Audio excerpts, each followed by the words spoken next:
Fala pessoal, e aí, tudo bem? Espero que sim. Acabo de gravar 23 minutos, de considerações que eu achei maravilhosas sobre a África e quando eu terminei percebi que não gravou, tá? Então vamos para a segunda tentativa. Como nós, já apontamos, um grande parceiro nosso. Espero que em breve esteja apoie as nossas maluquices e participe daqui do podcast também, dando o seu ar da graça por aqui. Então, Heitor, aqui vai atendendo ao pedido não só do Heitor, como de outras pessoas também, fazer algumas considerações sobre a África, sobre o continente africano, né? Então, obviamente, nesses 23 minutos que eu tenho aqui para expor para vocês, com uma pequena margem de erro, né? Só vai dar para a gente apresentar as ideias gerais. As partes, eu optei por trabalhar da seguinte forma: nós vamos fazer uma abordagem em 3 momentos do continente africano, para pelo menos dar uma pincelada geral, desde a antiguidade até o século XX. Então nós vamos pegar a antiguidade egípcia, né, trabalhar rapidamente isso, fazer certas considerações sobre a civilização egípcia, eu citar outros elementos importantes que constituem esse continente extremamente rico em diversos sentidos, especialmente em termos minerais e culturais. Isso é importante.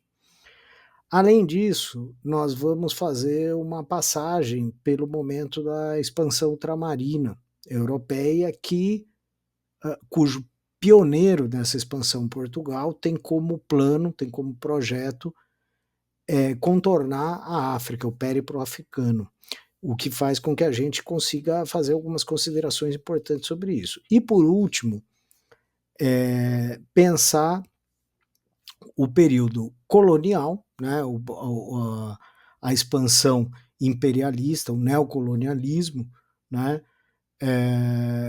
e algumas considerações sobre a Segunda Guerra Mundial e a Guerra Fria.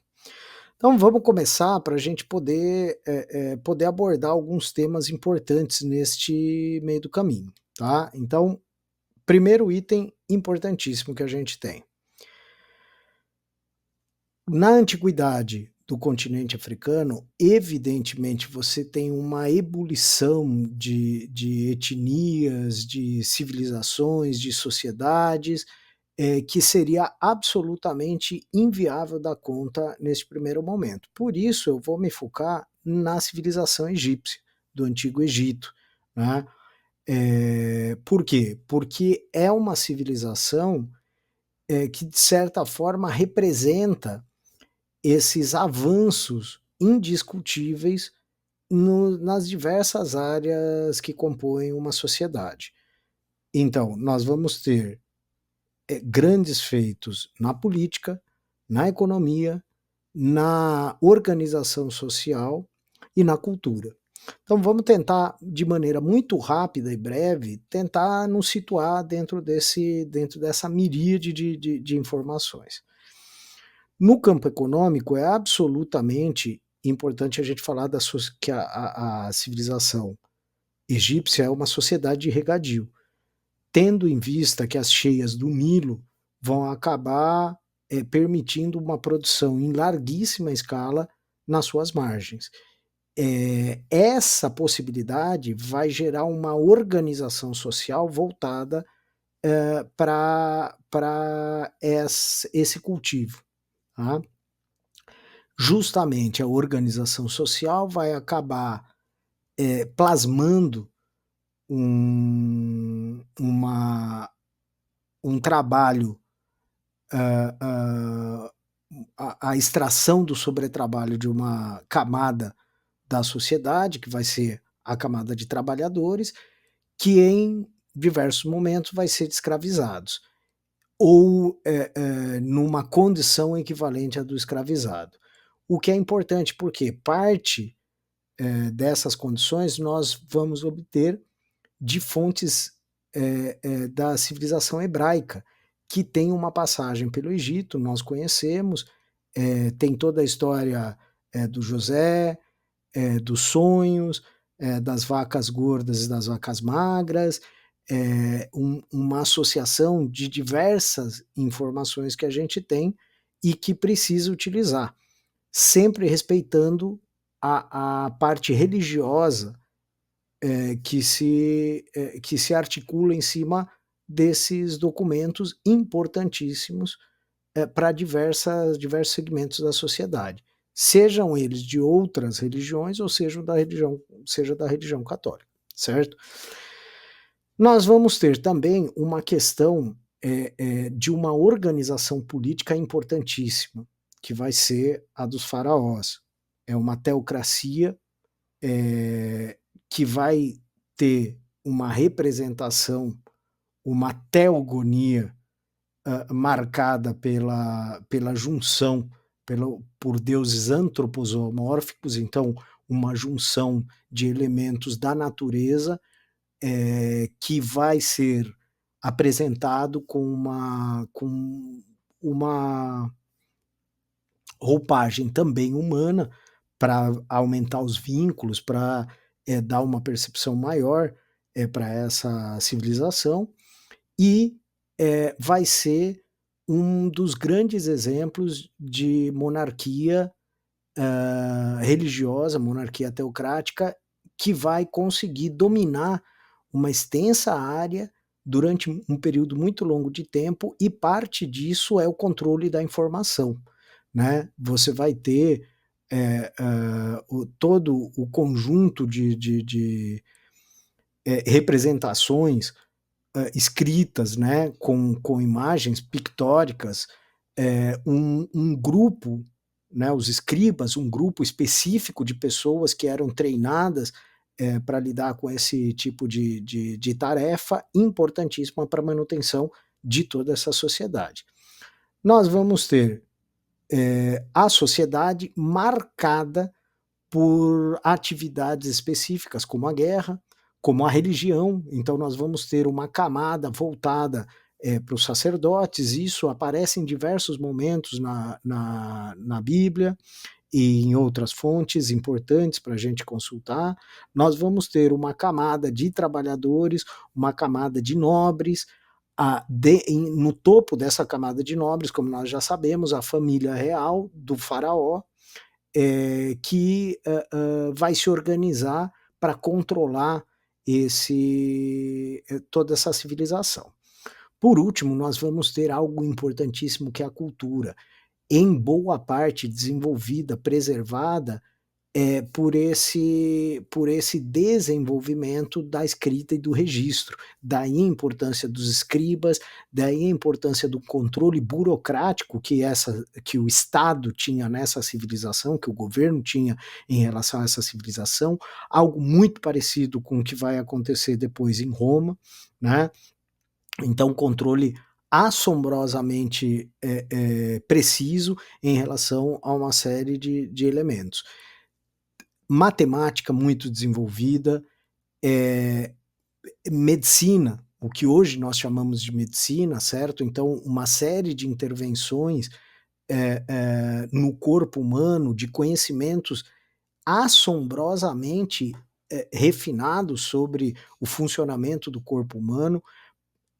Segundo diversas fontes, a origem da cesárea que vai ser replicada em Roma vai ser de origem egípcia, com uma técnica que você utiliza diversos cortes quando a mãe da criança falece, mas você quer manter a criança viva, certo?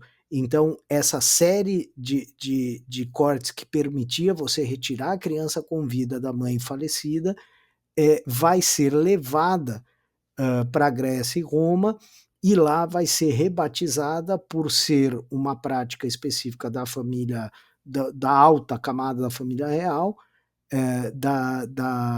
dos poderosos, vai acabar ficando conhecida como cesárea, né? Privativo do César. Né? Ou seja, você tem documentos que apontam a utilização da arte como meio de cura, obviamente, você tem todo um desenvolvimento importantíssimo na área da cultura que vai marcar a existência dessa civilização e que vai sobrepô-la a diversas outras durante um bom período desse momento histórico, inclusive com uma produção que vai chegar a manter Roma com trigo, abastecendo as necessidades romanas que a gente vai ver Júlio César e os seus sucessores. Né? Então aqui nós já podemos dar um salto para o século XV.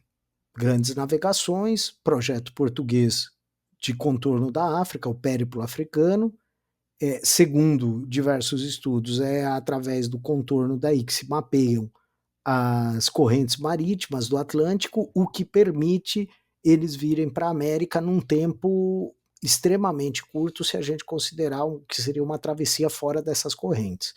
Né? Existe uma corrente circular que acaba ligando a áreas do Nordeste do litoral brasileiro com áreas africanas. Né? Então, isso os portugueses teriam entrado em contato com essas regiões, criado enclaves de negociação com as civilizações, as etnias africanas, no seu trajeto até as Índias e depois chegando até o Japão. E também nós vamos ter algo importantíssimo, que é, então, tem um debate que, a meu ver, é um debate secundário, se já existia escravidão no continente africano. Ela já existia no continente africano, europeu, asiático e americano.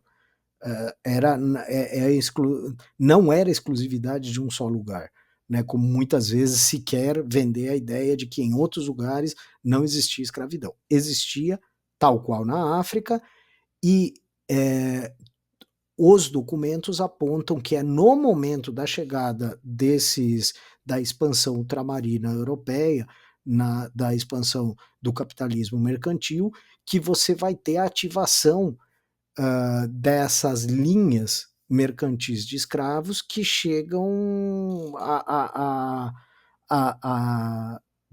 transladar uma quantidade assombrosa de pessoas da África para outros lugares, como a América do Norte, através do comércio triangular, as Antilhas, abastecida em parte por esse comércio triangular, e a América do Sul, especialmente o Brasil, que tem toda essa facilidade de rota entre os dois continentes. Né? Você tem estudos, por exemplo, como o do Fernando Novaes, que apontam essa formação e consolidação.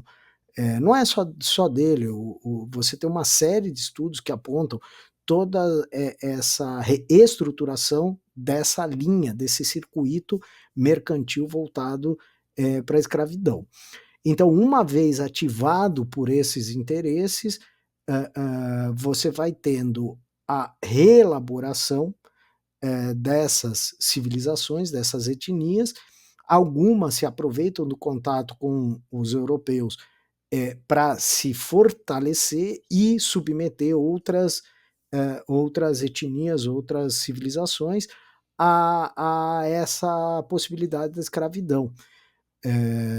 Tem diversos documentos que mostram essa extração, essa consolidação da atividade escravista e a consolidação da entrega dessa mercadoria para os europeus, que vão se ocupar de disseminar essa mão de obra por diversas partes do mundo. É absolutamente importante também lembrar das caravanas, que longe de ser aquelas caravanas da seção, eu já ia falar um nome, não sei se pode, de um programa, vai que depois corta ou me processa, mas enfim, de uma sessão de filmes que passavam em um período específico do dia, né? Era à tarde, né? Sessão que passava à tarde, e mostrava em alguns casos uma carroça mal feita, mal abastecida, que ia para cidades próximas e terminava aí a jornada. Na realidade, se você for acompanhar, for se informar um pouco melhor, algumas dessas caravanas levavam uma década para chegar nos pontos em que elas tinham projetado o início e retornar para o seu ponto de origem. Então, em muitos casos, por exemplo, no caso do Maomé, também conhecido com a grafia do Muhammad, na Muhammad, ele participou de algumas caravanas, isso abriu, fez com que ele entrasse em contato com diversas outras culturas, abriu sobremaneira a maneira dele entender o mundo, e isso está presente então nessas diversas, nessa estruturação desses circuitos comerciais, que não era única exclusivamente para vender mercadoria, você acaba tendo uma fusão cultural mais ou menos na ordem do que o Alexandre, quando Alexandre Magno se expandiu e chegou ao Oriente, você vai ter essas rotas criando essas reelaborações importantíssimas que vão marcar a história da humanidade até hoje. Isso vai dar uma dimensão da importância do comércio, da reestruturação de formas de plasmar essas convivências das mais variadas, tentando sempre sobrepor as camadas mais poderosas, as etnias mais bem colocadas às demais, para poder se aproveitar disso, né? Em todo o mundo, não só na África. Tá? Você tem uma série de elementos importantes aqui para a gente considerar. Teríamos que tratar, já tratamos ligeiramente da economia, teríamos que tratar de diversas sociedades e civilizações, uma miríade de etnias que não se enxergam como irmãs em muitos momentos. Então, tudo isso é elaborado e reelaborado diversas vezes, o que nos dá uma riqueza de detalhes ímpar, e, portanto, é tão difícil você trabalhar com esse universo inteiro. Né? Por último, vamos fazer uma passagem, porque o tempo está se esgotando, pelo período do neocolonialismo, período imperialista, já numa fase posterior, já tratando de um período do capitalismo financeiro na Europa, que cria novos enclaves de interesse na África. Você tem as riquezas naturais das mais variadas: ouro, diamante, marfim, animais,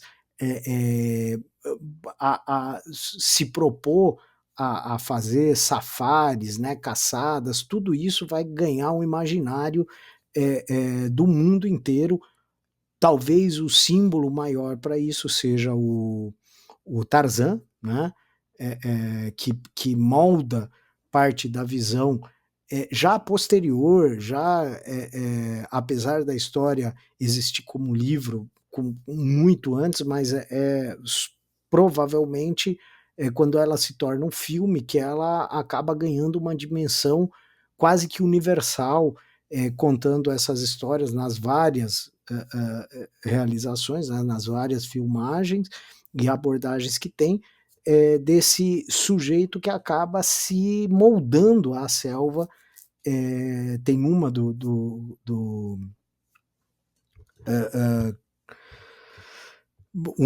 uma versão absolutamente maravilhosa com